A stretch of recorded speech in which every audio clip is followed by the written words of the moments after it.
Assalamualaikum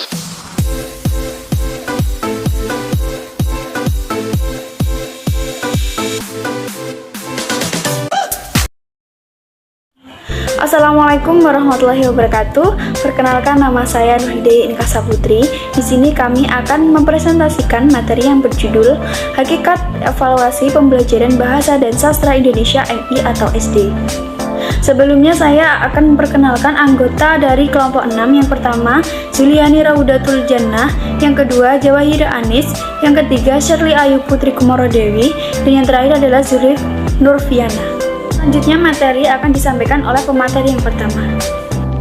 Baik, untuk materi yang kita bahas nanti, yang pertama, pengertian evaluasi pembelajaran bahasa dan sastra Indonesia MI atau SD, dan yang kedua, penerapan evaluasi pembelajaran bahasa dan sastra Indonesia MI atau SD.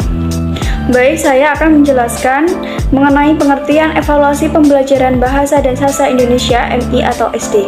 Menurut Arifin, evaluasi berasal dari kata evaluation yang berarti suatu tindakan atau suatu proses untuk menentukan nilai sesuatu. Apakah sesuatu itu mempunyai nilai atau tidak?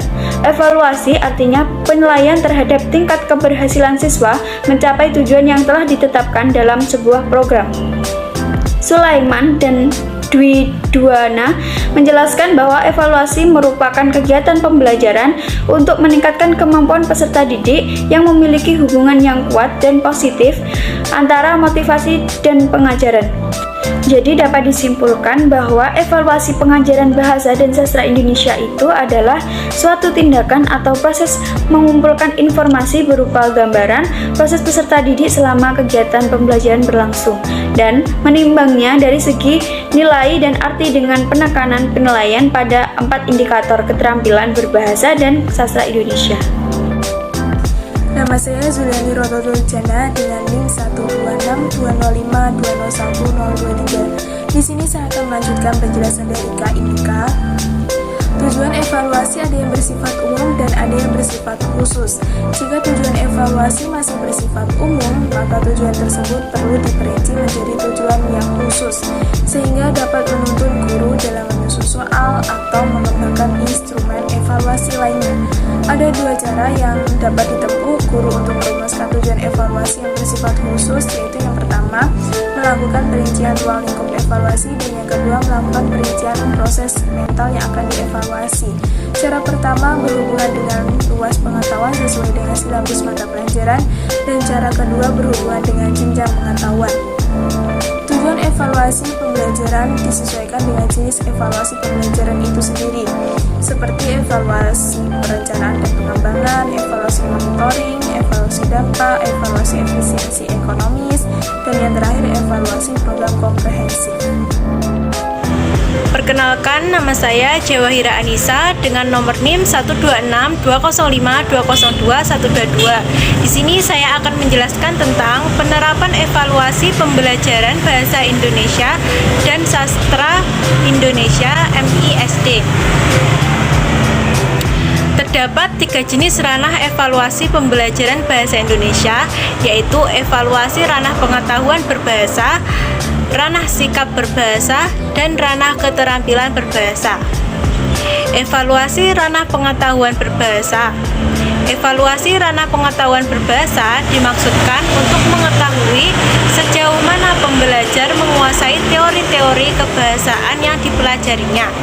Ranah pengetahuan dapat diujikan dengan mengadakan tes pengetahuan, wawancara, dan observasi. Yang kedua adalah evaluasi ranah sikap berbahasa. Evaluasi terhadap ranah sikap berbahasa ini dimaksudkan agar penilai mengetahui pandangan, pikiran, dan perasaan pembelajar, perilaku pembelajar, ketanggapan terhadap segala bahasa, sejauh mana pembelajar mampu menilai setiap masalah bahasa target yang ditemuinya. Semakin banyak pembelajar menjawab dengan benar, semakin baiklah pengetahuan bahasanya. Tes bahasa tersebut meliputi tes bunyi bahasa, tes kosakata, dan tes tata bahasa atau struktur. Saya Shirley Ayu Putri Kumarodewi, NIM 12620522327. Tes bunyi bahasa. Pengembangan alat tes bunyi bahasa perlu mempertimbangkan beberapa hal, yaitu pertama, tekanan bunyi dalam bahasa Indonesia tidak membedakan arti. Yang kedua, belum ada ucapan baku dan banyaknya variasi ucapan dalam bahasa Indonesia juga tidak membedakan arti. Dan yang ketiga, tes ucapan produktif harus dilaksanakan secara individual yang tentu akan membutuhkan waktu dan tenaga. Tes kosakata. Tes kosakata bertujuan untuk mengukur pengetahuan dan produksi kata-kata yang digunakan dalam berbicara dan menulis. Yang mula-mula harus diterapkan adalah apakah kosakata yang akan diteskan itu kosakata aktif ataupun pasif. Itu kata-kata yang akan digunakan dalam berbicara dan menulis yang akan digunakan khusus untuk memahami bacaan. Tes tata bahasa. Tes tata bahasa dibedakan atas tes bentuk kata, tes pembentukan frasa, tes makna frasa, dan tes pembentukan kalimat.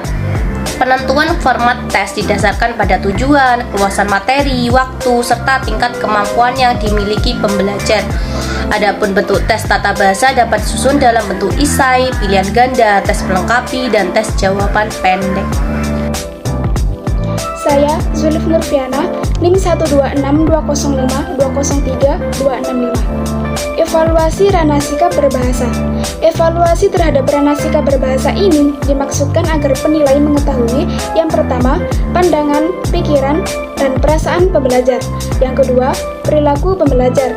Yang ketiga, ketanggapan terhadap gejala bahasa. Dan yang terakhir, sejauh mana pembelajar mampu menilai setiap masalah bahasa target yang ditemuinya. Evaluasi Rana Keterampilan Berbahasa.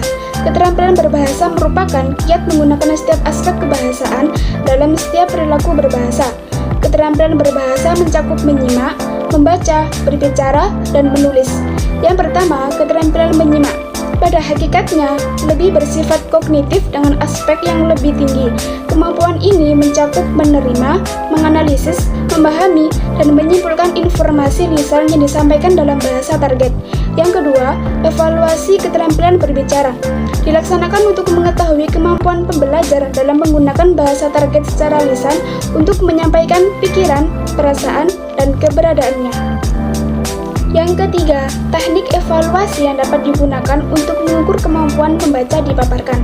Evaluasi keterampilan membaca dimaksudkan untuk mengetahui kemampuan pembelajar memahami informasi, menerima, mengklasifikasi, menganalisis, dan menyimpulkan informasi, ketepatan lafal dan intonasi ketika membaca teks dalam bahasa target.